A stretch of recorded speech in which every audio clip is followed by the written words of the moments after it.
Whispers beneath the dust. Francisco Marshall lived in the forgotten town of West Boggins, Nigeria. It clung to the desert like an afterthought, weather-worn buildings, rusted tin roofs, dust-bitten air. But one home stood apart from the rest, a polished, two-story modern house with clean edges and bright white stone. It belonged to Francisco's family, the wealthiest family in the region. But the boy who lived inside it wasn't the kind of show-off. Francisco was a builder by trade, a quiet soul with strong hands and a stronger sense of duty. While the other young men his age sought business or politics, he spent his days patching broken walls, repairing doors, replacing shattered windows. His neighbors loved him for it. The town leaned on him, and he leaned right back.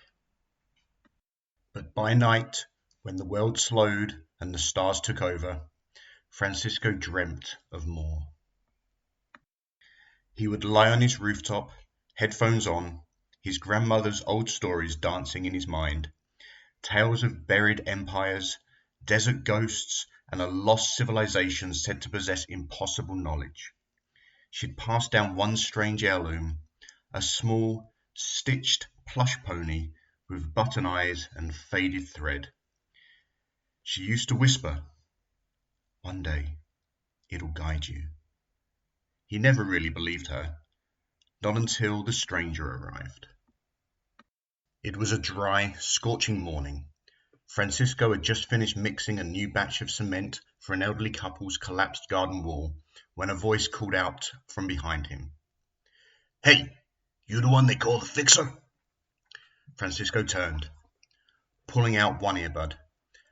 A tall man, white, sunburnt, and ragged-looking, strode towards him. His boots were caked with dust. A canvas satchel bounced against his side. "Name's Josh," he said, thrusting out his hand. "I've been asking around. You're the local with the brains and the maps." Francisco frowned, but shook it. "Maps?" Josh grinned. "I'm looking for a city.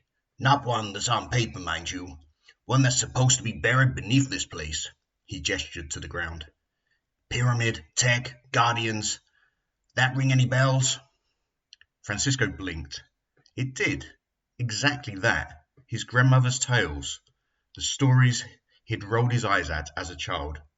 I might have heard something," he said cautiously. Josh leaned in. "Old stories, maybe? From your nan?" Francisco nodded slowly. "She used to say there was a relic beneath the desert, a gift from an ancient people. She said it would return one day when the sands opened. Always talked about it like it was fact." Josh tilted his head. "You don't believe her?" "She also gave me a stuffed pony and said it would light the way, so make of that what you will." Josh chuckled. "You'd be surprised how often the mad ones get it right." He reached into his satchel and pulled out a tattered notebook. Pages were crammed with drawings, glyphs, triangles, circular circuits like crop circles, sand maps littered with X's. Francisco glanced at the shapes. Some of them were eerily similar to the patterns on his grandmother's carvings.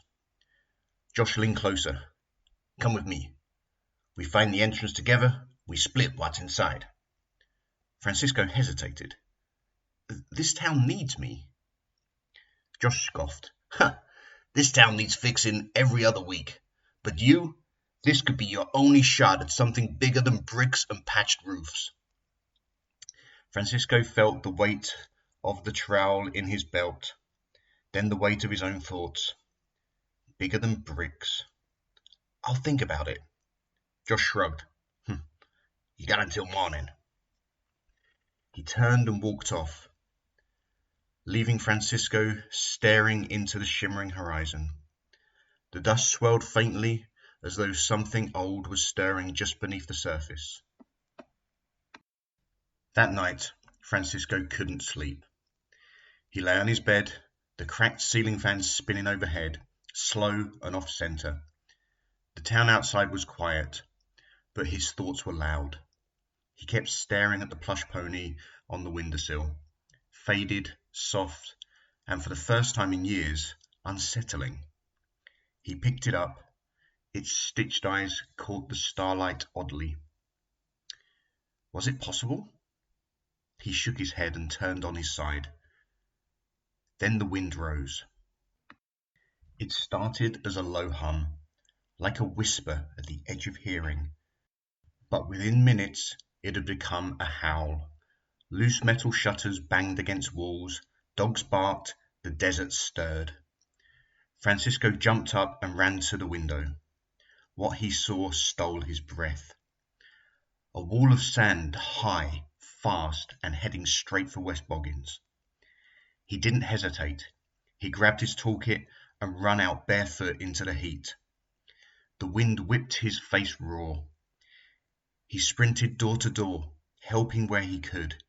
He lifted fallen fences, tied down water tanks, and helped children into their homes.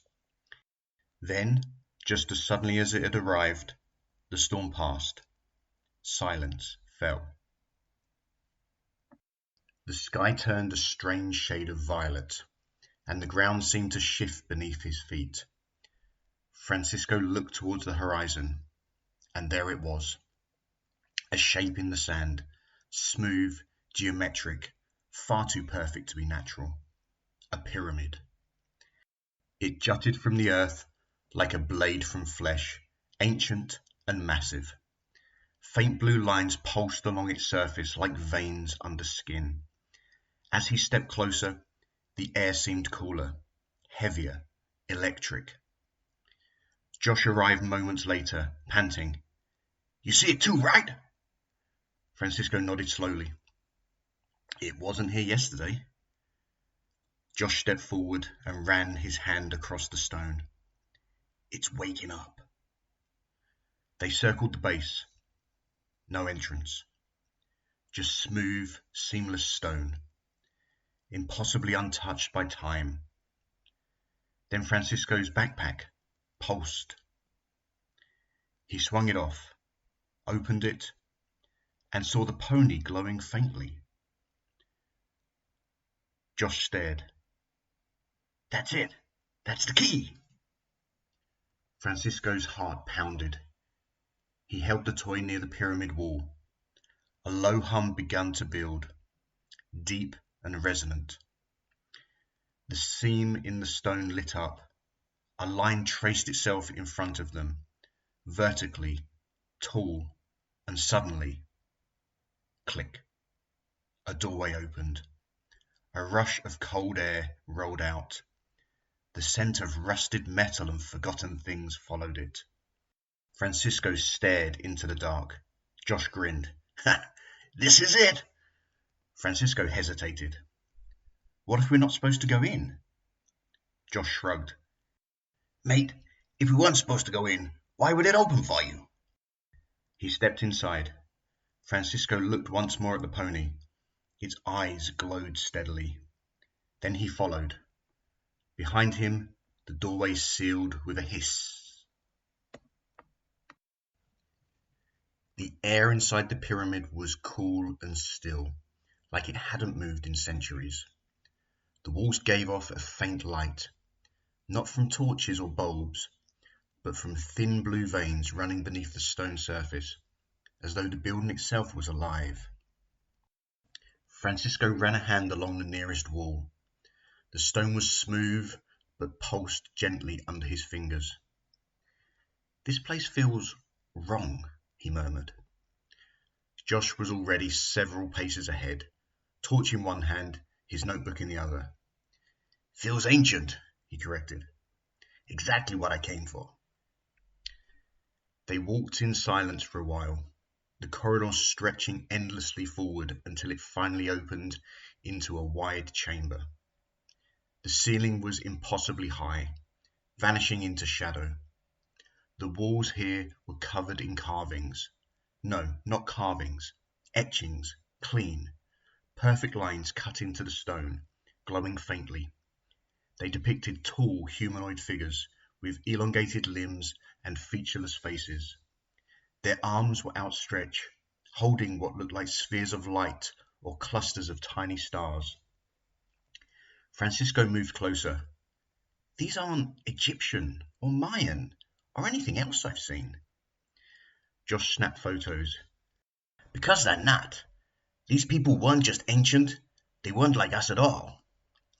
At the center of the chamber stood a pedestal. Upon it, a flat panel of smooth stone, like a table. Around it, 3 archways. One to the left, one to the right, and one straight ahead. Francisco glanced between them. A choice? Josh looked at the pony in Francisco's bag. It had begun to glow again, brighter now, and steady. The pony's reacting, Francisco said. It's pointing left. Josh hesitated. Then we go right. What? Josh raised his torch. If this place was built to protect something, then anything that reacts to it is a tool of control. It's trying to guide you somewhere safe, but that's not where the truth will be. Francisco looked torn. Josh didn't wait. He strode towards the right-hand archway, muttering, "Safe paths never lead to answers." Francisco stayed still for a moment longer. Then, reluctantly, he followed. The tunnel narrowed as they moved deeper. The walls curved unnaturally. The air grew colder. Ahead, a soft noise echoed. Metal scraping on stone, rhythmic and steady. Then the floor shifted. Francisco stumbled. "Wait! Josh!" Click! Stone tiles behind them rose up, sealing the path they'd come from. The tunnel lit with red light. The scraping sounds grew louder. "Run!" Josh yelled. They sprinted down the winding corridor, the noise growing into a roar behind them. Ahead, a doorway glowed, but etched into it was a large, circular puzzle, like a locked wheel with shifting pieces. Josh grabbed the wheel. "Cover me!" Francisco turned, heart hammering. Behind them, a wall. No, not a wall, a trap. Sliding stones, closing fast. "Hurry!" Josh turned symbols feverishly. The pony's glow intensified, casting beams onto the door. One of the beams hit the puzzle, and a symbol lit up. "There!" Francisco shouted. "Follow that pattern!" Josh twisted the wheel. The puzzle clicked into place just as the sliding wall slammed shut behind them, missing their heels by inches. Silence. Then the door slid open. They stumbled inside, breathless. Josh grinned. "We're getting close." Francisco didn't answer. He looked at the plush pony. It was no longer glowing. It was pulsing. The room they entered was unlike anything they'd seen before. Gone were the ancient stone corridors and faint glyphs. This space felt pristine. Smooth obsidian walls glinted faintly in the light of their torches, and at the center stood a tall, triangular monolith. It pulsed slowly, rhythmically, like a heartbeat. Embedded into its surface were faint symbols that rearranged themselves as the men approached. Josh stepped forward with reverence. "It's alive." Francisco remained near the entrance, his eyes scanning the chamber. "This doesn't feel like a tomb." Josh ran a hand across the monolith. "That's because it's not. It's a control hub, a vault, a record. Whatever this place was, it wasn't built to worship the dead." He turned, eyes wide. "It was built to protect something." Francisco's gaze fell to a plinth at the far end of the room. On it sat a small metallic object, cube-like, but shifting slightly, like its surface couldn't decide what shape they wanted to be. Drawn to it, Francisco approached slowly. As he did, the plush pony twitched in his bag. He froze. Then the object began to hum. He reached out, but Josh shouted, Wait! Francisco turned. What? Josh looked stricken. Don't touch it! Not yet! We need to understand what it does! Francisco hesitated. The object's hum synchronized with the pulse of the pony. Then, faintly, he heard a voice, not out loud, but inside his skull. You have returned. He staggered back. What is it? Josh demanded. Francisco looked at him. I think it's speaking. Josh narrowed his eyes. What did it say? Francisco shook his head.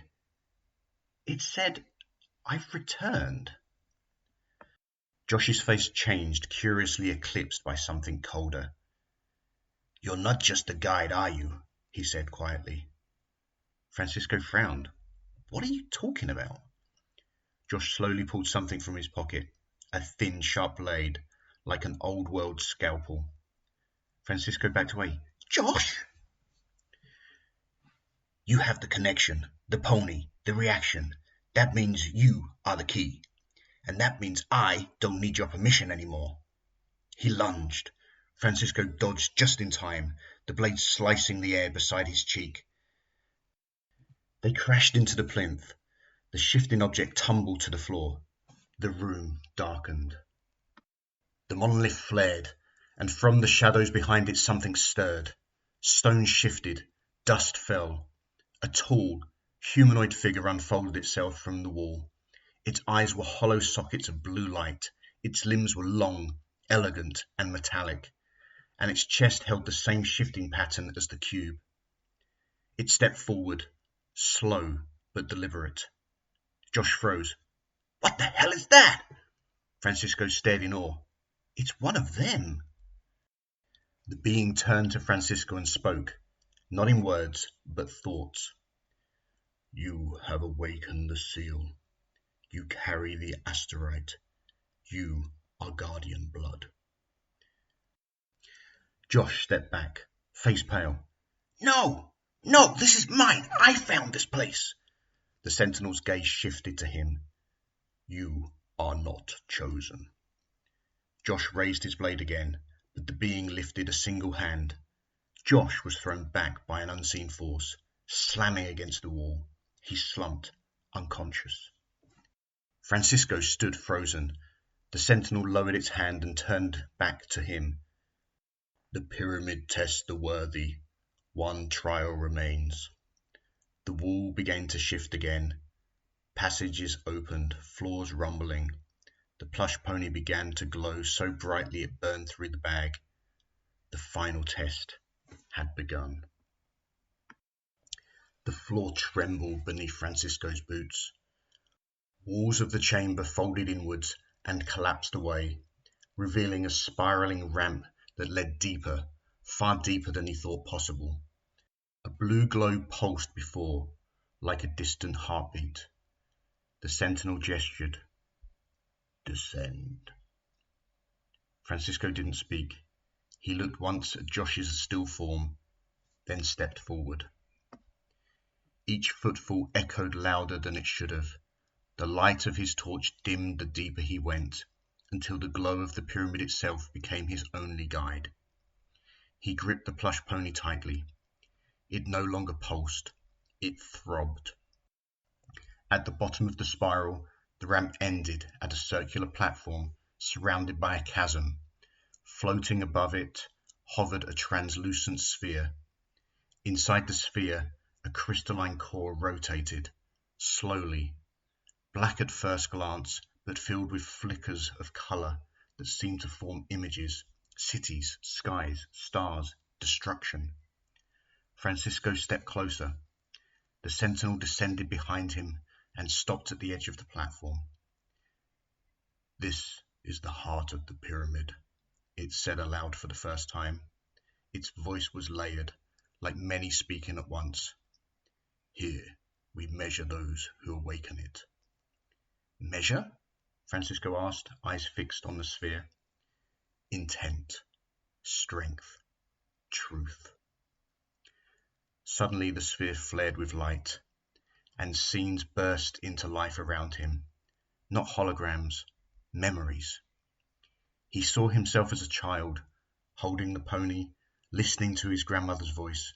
He saw her death, the house collapsing, the people of West Boggins hugging him, cheering when he fixed their homes.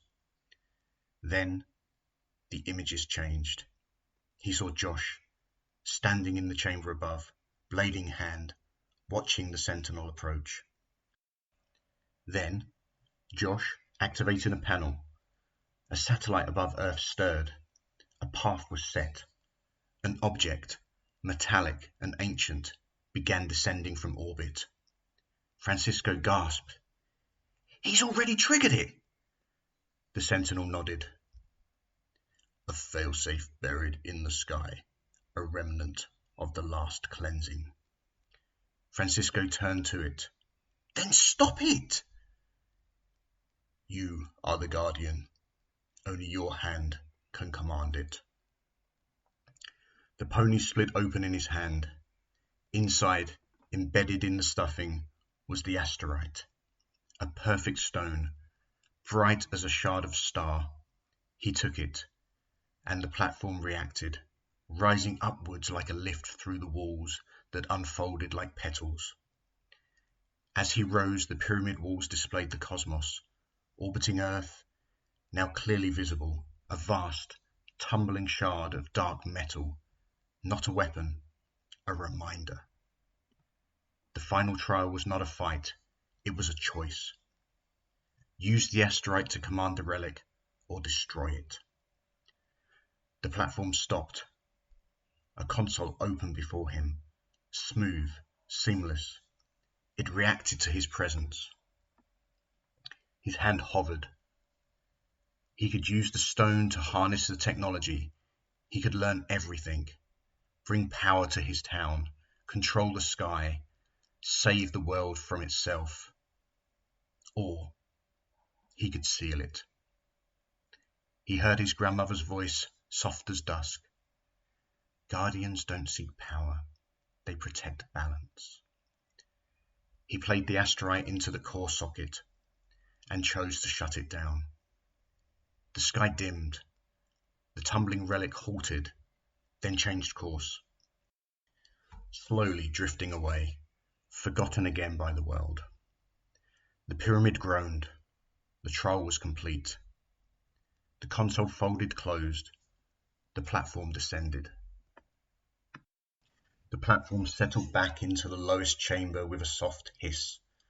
Francisco stood silently, the asterite still warm in his hand. The Sentinel stepped forward. "You have chosen restraint. This world is not yet lost." Francisco looked at it. "What now?" The being extended one long, elegant arm. "Now we sleep."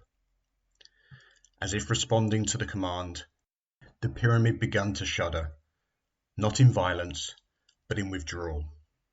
The humming circuits dimmed, the blue veins faded into the stone. Lights extinguished one by one, like stars being snuffed out. Francisco sprinted upwards through the corridor, retracing his steps, his lungs burning. When he reached the chamber where Josh had fallen, the man was gone. Nothing remained but his scalpel, shattered. The final door opened as the pyramid began to sink.